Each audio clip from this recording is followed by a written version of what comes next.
여러분 안녕하세요. 1월 9일 셀트리온 방송을 시작하겠습니다. 셀트리온 미국 바이오텍 라니테라피틱스와 경구용 항체 치료제 개발 착수 계약을 체결하였다. 자, 이제 바이오 베터 플랫폼인 경구용 항체 치료제. 자, 바이오 베터는 바이오 신약, 바이오 베터, 바이오 시밀러로 나누죠. 바이오 시밀러는 어원상 제네릭, 그리고 개량 신약, 신약으로 나뉘죠. 자, 얘는 사실 플랫폼입니다. 확장해 나갈 수가 있어요.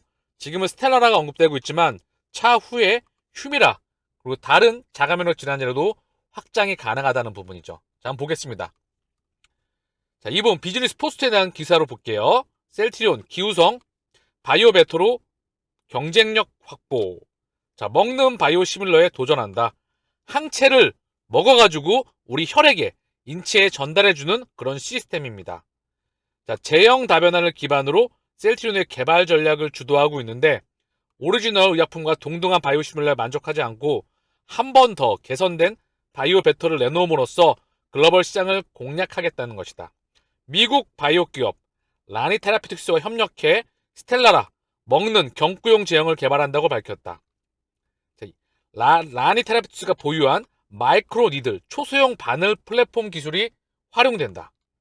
통상 바이오 의약품은 소화기관에서 쉽게 분해가 되기 때문에 먹는 방식으로는 치료 효과를 발휘하기 어렵습니다.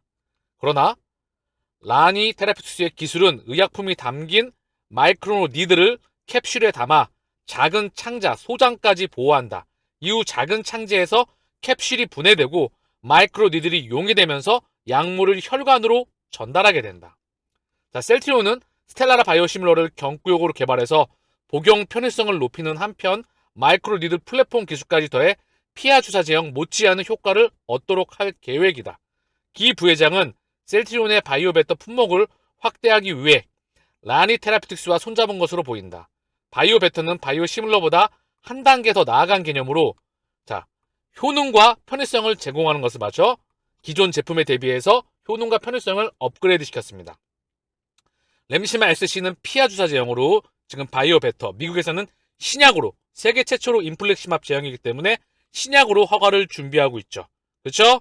자, 그리고 먹는 바이오시밀러는 피하 주사 제형 못지않은 장점이 있는 것으로 파악된다. 먼저 주사에 대한 환자의 두려움과 상관없이 투여가 가능해서 복약 수능도를 개선할 수 있다. 또 라니테라피투스에 따르면 약물을 몇 주마다 주사로 투여하는 것과 비교해 먹는 방식으로 매일 저용량을 투여하는 게 혈중 약물 농도를 일정하게 유지하는 게 더 효과적인 것으로 분석되었다. 먹는 바이오시밀러가 기존 제형보다 좋은 임상 결과를 보여줄 수도 있다는 뜻이다. 요거는 모니터링이 필요한 부분이죠. 피하 주사 제형 또한 이미 너무나 훌륭한 플랫폼입니다. 집에서 병원에 방문하지 않고 빠른 시간 안에 혼자 투여가 되는 거죠. 여기에 더 편리한 먹는 치료제. 자, 이것 또한 획기적으로 좋은 결과물이 나올 수 있도록 기대해 보겠습니다. 기 부회장이 스테라라 바이오시밀러뿐만 아니라 다른 제품에도 먹는 제형을 적용할 것으로 예상되는 까닭이다. 셀트리온은 이번 협업을 시작으로 후보물질 전반에 걸쳐 라니테라피스의 약물 전달 플랫폼 기술을 적용한다는 방침을 세웠다. 셀트리온의 제품 가운데 먹는 제형 개발의 필요성이 가장 높은 것은 휴미라 바이오시밀러로 파악된다. 올해 7월입니다. 미국 FDA 자료를 보게 되면 유플라이마를 제외하고도 현재 8종에 이르는 휴미라 바이오시밀러 허가를 획득하였다. 중요한 건 고농도입니다. 고농도이냐 교차 처방이냐. 핵심은 사보험사 PBM에 등재되는 게 핵심이다. 그리고 원가 경쟁력을 확보하느냐. 그래서 이 먹는 바이오시밀러가 휴미라, 유플라이마에도 적용될 수가 있을 것 같아요. 실제로 탈랏 임낫 라니테라피트 CEO는 지난해 5월 인터뷰에서 경구용 전달 플랫폼은 내년 미국 시장에 진출할 휴미라 바이오시밀러 중에서 분명한 경쟁 우위를 제공할 것이다. 휴미라 바이오시밀러의 먹는 제형이 시장과 삶을 바꿀 것이다. 기 부회장은 라니테라피투스와 협업 이외에도 다양한 방법으로 바이오베터 개발을 모색하고 있다. 자, 악템나. 이미 악템나의 피하주사 제형 효과를 확인하기 위한 임상을 진행하고 있다. 2020년 8월에는 영국 바이오 기업 인플렉트라 파마와 경구용 인플렉시밥, 장차 먹는 램시마가 출시될 수 있는 셈이다. 요거에 대한 확인이 필요하겠죠. 자, 그래서 제형 변화를 중요한 부분입니다. 이탈리아 베그젤마 판매 개시. 포항 셀틴님께서 자료를 남겨주셨는데요. 자, 볼게요. 여기. 자, 시판 중인 48개 신약. 자, 이탈리아에서 한국어로 번역한 부분이에요. 이 내용을 보게 되면 여기 베그젤마가 딱 하고 나와 있죠. 베그젤마. 그리고 밑에 나와 있습니다. 여기 딱 보게 되면 2023년 1월 1일 베그젤마 바이알 쭉 나와 있죠. 시판 날짜 2023년 1월 9일. 자, 베그젤마 셀트리온 헬스케어 2023년 1월 9일. 그죠? 그래서 자, 베그젤마가 이제 본격적으로 유럽에서도 확장이 되기를, 원가 경쟁력을 기반으로 해서 확장하는 소식이 나올 수 있기를 기대해 봅니다. 자, 램시마 정맥과 피아, 램시마 듀얼 포메이션 전략이죠. 휴미라 엠브럴, 레미케이드 중에서 유일하게 듀얼 포메이션 전략을 취할 수 있는 램시마 정맥과 피아, 셀트리온만이 취할 수 있는 전략입니다. 요것을 통해서 살펴볼 수 있는 셀트리온의 가치는, 자, 셀트리온의 시가총액은 약 23조 원입니다. 셀트리온이 현재 너무나도 저평가되어 있기에 조만간 셀트리온의 가치에 합당한 가격으로 자신의 자리를 찾아갈 것으로 여기고 있기에 이렇게 힘들고 지친 장세에서도 희망을 갖고 묵묵히 이겨내고 있을 것입니다. 자, 그래서 셀트리온의 중요한 건 가치. 이 중에 램시마 정맥과 피아 주사 제형의 가치를 기존 자료를 통해서 지금 공유해주고 계세요. 첫 번째, 셀트리온의 램시마 SC 제형의 가치는 요거 하나만 갖고도 약 26조 원이 과거에 언급된 적이 있어요. 2018년 2월 20일 현대차 투자증권의 보고서에 따르면, 자, 여기 강양구 애널리스트, 셀트리온 탑9은 램시마 SC 제형의 기존 가치를 18조 원에서 26조 원으로 상향 조정하였다. 자, 참고사항으로서만. 자, 그리고 램시마 SC의 연매출 목표는 10조 원이다. 2019년 9월 26일 램시마 SC 유럽 판매 승인 후 IR 행사에서 기우성 부회장, 전세계 45조 규모의 TNF-알파 억지제 시장에서 10조 원 규모의 시장 장악을 목표로 한다. 이 TNF-알파의 억지제 시장 규모도 과거 규모입니다. 이 시장은 더 커져 있고 앞으로도 더 커질 예정입니다. 2019년 회사의 발표는 미국 시장에서 램시마 SC는 신약으로 출시됩니다. 지금도 신약으로 출시를 준비하고 있고요. 램시마 SC만으로도 10조 원의 매출을 기대한다. 큰 그림에서 저 또한 그리 기대합니다. 못해도 6조, 7조, 8조, 9조까지 가겠죠. 글로벌 블록버스터에 예약을 하고 있다. 그래서 램시마 강양구 애널리스트는 램시마 SC 제형의 가치를 26조 원으로 평가한다고 했는데, 자, 증권사들의 보고서를 통해서 램시마 정맥과 피아의 예상 매출을 살펴보자고요.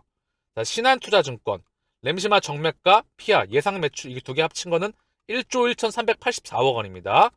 자, 그리고 하나증권에서 램시마 정맥 7,643억 원, 램시마 피아 1,510억 원, 2023년 매출액 9,153억 원. 굉장히 보수적으로 잡은 것 같아요, 이거는요. 증권사 2023년 램시마 정맥과 피아의 예상 평균 매출은 1조 268억 원입니다. 국내 제약바이오 시장에선 연매출이 1,100억 원이 넘는 의약품을 블록버스터, 세계적으로는 1조 원이 넘는 의약품을 블록버스터라고 합니다. 미국 시장에서 아직 램시마 SC가 출시되지 않았음에도 올해 이미 램시마 정맥과 피아는 1조 이상의 매출을 올릴 것으로 예상하고 있습니다. 세계에서 바이오 제약 분야 변방했던 한국에서 마침내 블록버스터 의약품을 수출하는 회사가 등장하게 되었습니다. 한 가지 의약품만으로 연간 1조 원의 매출을 올리고 있는 제품을 보유하고 있는 바이오 제약 회사는 전 세계적으로도 많지 않습니다. 램시마 정맥 피아 이외에 유플라마 역시 연간 1조 원 이상의 매출을 올리는 것은 이미 예약되어 있는 사실이기에 미국에 유플라마가 출시되고 램시마 SC 역시 출시 예정의 시점에 셀트리온에 대한 평가는 새롭게 설정되어져야 합니다. 레케노라에 대한 기대감으로 40만 원을 돌파한 적이 있다면 이제는 확실하게 숫자로 찍히는 실적과 다양한 파이프라인을 갖고 있는 성장성을 더해 반드시 40만 원을 돌파해 나갈 것이라고 결론을 내리고 싶습니다. 저 또한 동감하는 부분이죠. 결국 시간의 차이만 발생할 뿐이고요. 각 제품당 매출에 시차가 발생하고 숫자에 대한 차이가 발생하겠지만 우리의 매출 3조, 올해 그것도 예상되는 부분이고요. 3조를 넘어서 4조, 5조, 6조, 10조까지는 기정사실하라고 제 개인적으로 생각하고 있습니다. 자, 셀트리온의 오늘 공매도 누적 잔고를 한번 확인해 보겠습니다. 셀트리온의 공매도 누적 잔고는 272만 4천 주입니다. 기존 대비해서 2만 1000주, 2만 1000주 가까이 늘었어요. 찔끔찔끔 살짝씩 늘어가고 있는 상황인데요. 중요한 건 늘었다가 훅 줄었다가 찔끔찔끔 늘어가고 있다는 거죠. 대차 잔고도 마찬가지고요. 수급도 한 달 기준으로 두 달 기준으로 좀 엉켜있죠. 그러나 이것 또한 풀려나가는 게 대차 잔고와 공매도 누적 잔고도 어느 순간 다시 급감할 수 있는 게 흐름이라고 생각합니다. 이미 큰 흐름에서 셀트리온의 성장과 현재 매출 파이는 좀 커졌죠. 영업이익과 순이익이 따라오고 결국 그 기반 위에서 수급은 큰 그림에서 바뀌었죠. 주가 또한 따라오리라 저는 생각을 합니다. 자, 오늘 코스피가 2.63 반등에 나오고 있죠.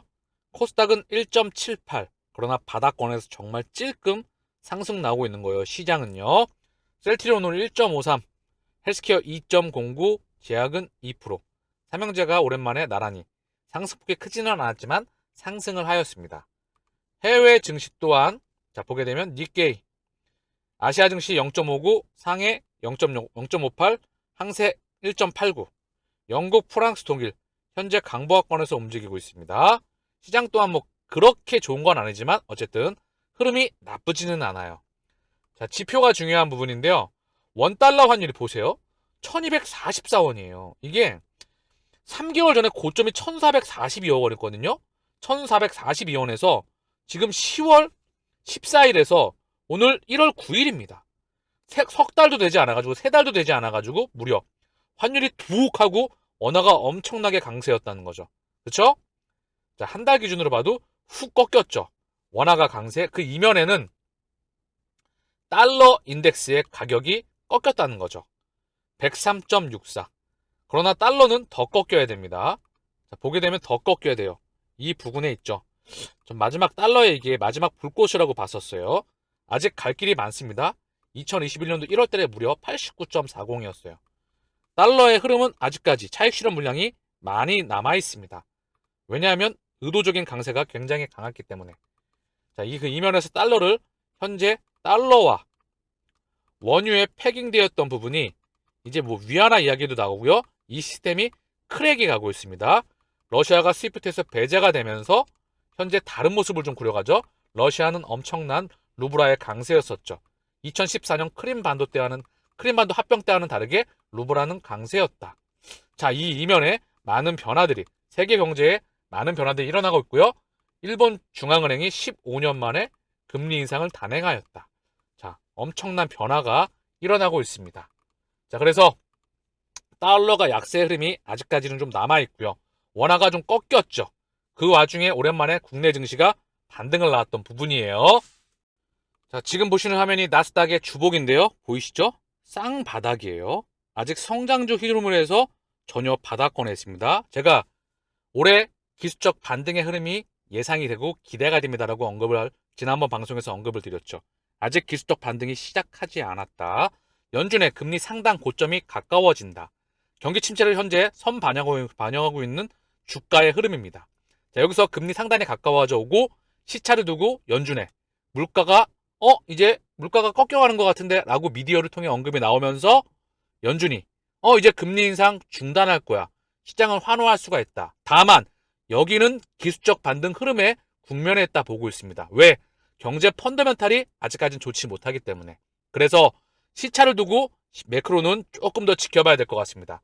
대한민국 증시 또한 자 보게 되면 대한민국 증시 코스피를 좀 보시죠. 코스피를 보게 되면 코스피 또한 명확하게 기술적 반등 국면에 있어요. 훅 꺾여서 주봉인데요. 쌍바닥 찍고 찔끔 올라와 있습니다. 아직 갈 길이 멀죠. 원화가 강세 대비해서 원달러 환율이 떨어진 거, 즉 원화 강세 대비해서 코스피 반등폭은 상당히 미약합니다. 그래서 기술적 반등 국면이 아직 많이 남아있다 생각을 합니다. 그 시기를 좀 기다려야 되겠죠. 자, 오늘 셀트리온의 공매도 매매 비중은 5.18, 거래량은 22만 7천 주, 20만 주, 20만 주, 20만 주, 20만 주, 30만 주, 20만 주. 현재 증시의 자금은 씨가 말라 있습니다. 셀트리온뿐만 아니라 주식시장, 채권시장, 부동산시장, 전세계 실물경제 다 말라 있어요. 그렇기 때문에 연준의 피봇이 조금은 기대할 수 있는 부분이라 생각을 합니다. 시차를 두고 오늘 1.53 상승 마감했고요. 셀트리온 헬스케어 공매도 매매 비중 13.40, 거래량은 35만 1000주, 오늘 2.09 상승 마감했습니다.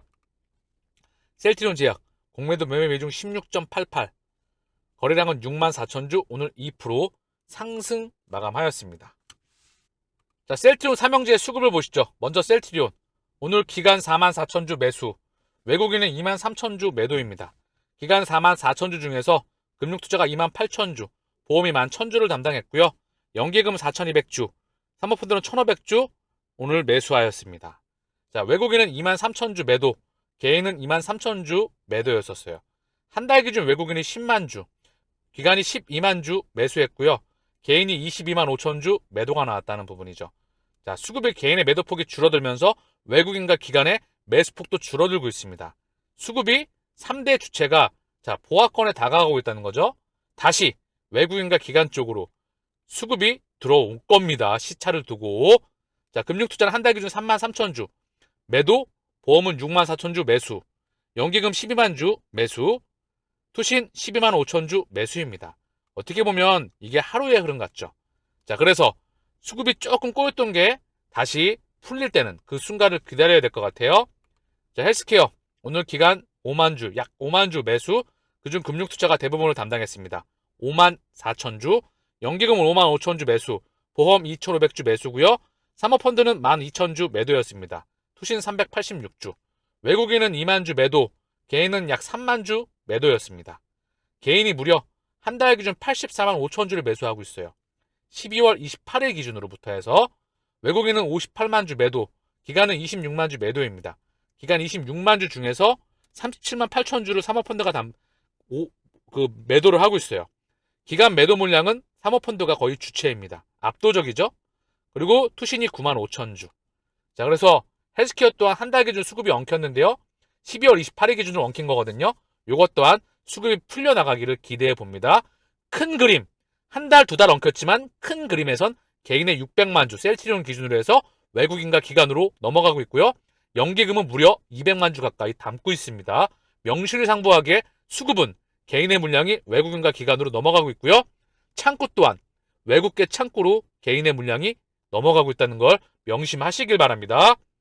자, 셀트리온 제약 오늘 기간 만주 매수, 기간 만주 중에선 금융투자가 만주 다 담당했고요. 사모펀드는 24주 매도입니다. 외국인 4,582주 매도, 오늘 개인 5,916주 매도가 나왔어요. 셀트리온 제약도 마찬가지예요. 주체가 지금 눈치만 보고 있습니다. 한 달 기준 외국인이 34,000주 매도, 기간 38,000주 매수, 개인은 2,348주 매수입니다. 이게 어떻게 한 달 기준입니까? 그죠? 거의 하루의 흐름으로 인해서 3대 주체가 눈치를 보합권에서 많이 보고 있는 것 같아요. 흐름이 밝힐 수 있는 기점을 조금은 기다려야 할 것 같습니다. 자, 코스피의 수급을 같이 한번 보시죠. 오늘 코스피 수급을 보면은요. 자, 외국인이 6,573억 매수, 기간 7,400억 매수입니다. 그래서 한 달 기준 1조 5천억 들어왔고요. 기간도 1조 1천억 들어왔습니다. 외국인이 하루, 이틀, 3일, 4일, 4거래일 각각이 그래도 조금 들어왔고요. 883억, 53억 들어오긴 했지만 4거래일 연속 물량이 조금은 들어왔어요. 6거래일 연속 매수지만 4거래일 기준으로 해서 외국인이 좀 담았다. 원화가 강세였다는 데 의미가 있을 것 같고요. 그러나 이 폭에 대비해서 증시의 기술적인 반등폭은 아직 미약한 수준이고 초기 단계입니다. 자, 기간은 7,400억 중에서 금융투자가 약 3,900억, 보험이 1,350억, 투신이 865억, 연기금이 473억, 사모펀드가 647억을 담았습니다. 자, 오늘 셀트리온의 호가창을 같이 한번 보겠습니다. 자, 셀트리온 기준으로 해서요. 자, 오늘 신한. 자, 올라갈 것 같으면 이들이 나와서 좀 누르죠. 얼마 되지 않는 물량으로 가격을 통제합니다. 밀림은 담고, 신한, 자전, 삼성, 그쵸? 미래에셋도 왔다 갔다, 키움도 왔다 갔다. 자, 장중에 오늘 외국계의 흐름은 전혀 잡히지 않고 있습니다. 어쨌든 키움 화면 기준으로 해선 장중에 외국계의 흐름이 전혀 잡히고 있지는 않습니다. 어쨌든 중요한 건 가격은 통제가 되고 있다. 물량의 주체들은 아직 보이진 않겠지만 수급의 흐름에서 큰 흐름에선 돌아 나가고 있다. 다만 한 달, 두 달 기준으로 조금은 꼬였다. 이렇게 정리하면 되겠습니다. 증시는 기술적인 반등 국면이 다가오고 있다. 자, 셀트리온의 일봉, 하루의 일봉 차트입니다. 자, 아래쪽으로 슈팅이 나왔죠, 약하게. 그거 메꾸고 있는 거예요. 다시 기준점으로 돌아가겠죠? 그래서 월봉 기준 제가 언급드리는 거예요. 바닥은 잡았다. 밀리면 아래꼬리 달고 올라온다. 올라가면 통제했다. 자, 오늘 또 아래꼬리 달고 월봉 기준으로 양봉이 나오고 있죠? 쭉 또 가겠죠? 요 근방에서 놀다가 20만원 언저리입니다. 여기서 놀다가 실적 기반 성장 이후에 실적이 폭증이 나오면 주가는 달릴 겁니다. 그전에도 그랬기 때문에 우리는 그 시그널을 기다려야 돼요. 셀트리온의 1차 목표는 전고점 돌파입니다. 명실상부하게 마치겠습니다. 감사합니다.